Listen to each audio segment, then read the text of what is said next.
এইগুলো ধরে ফিটনে এমনিতেই বাংলাদেশে সব ঠান্ডা হয়ে যায়।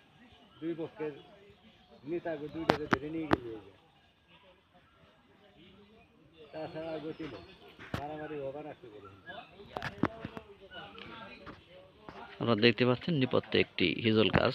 আপনারা জানেন যে শৈশবে এই হিজল গাছ জড়িয়ে প্রত্যেকের জীবনেরই মানুষের প্রত্যেকের জীবনেরই একটি অত্যন্ত সুন্দর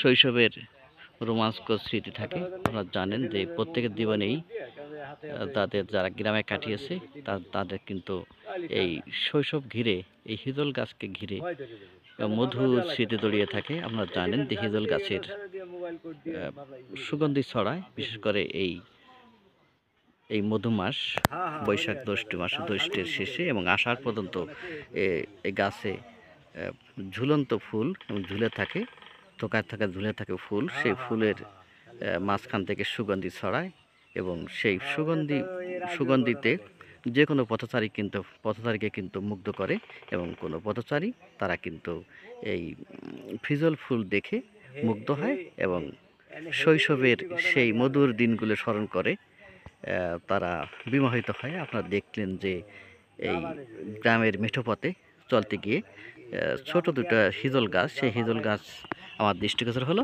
আমি সেই হিজল গাছের কিছু ভিডিও আমার ক্যামেরাবন্দি করছি এবং আমরা দেখতে পাচ্ছি, যদিও এখন রৌদ্রোজ্জ্বল সময়, সেই হিজল ফুল অনেকটা যেন ঘোমটার আড়ালে লুকিয়েছে। সেই প্রকৃতিতে যে সৌন্দর্য, সেই সৌন্দর্য আপনারা যদিও না দেখেন, এটা রোদ কমলে একেবারে রাতে নাকি ফুলগুলো সুন্দর তার যে সমহিমা সেটা প্রকাশ করে।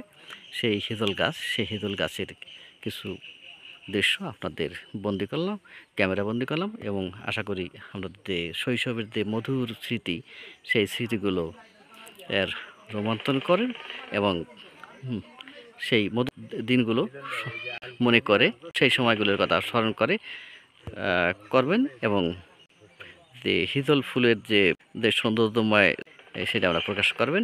এই যে হিজল গাছ, প্রিয় দর্শক।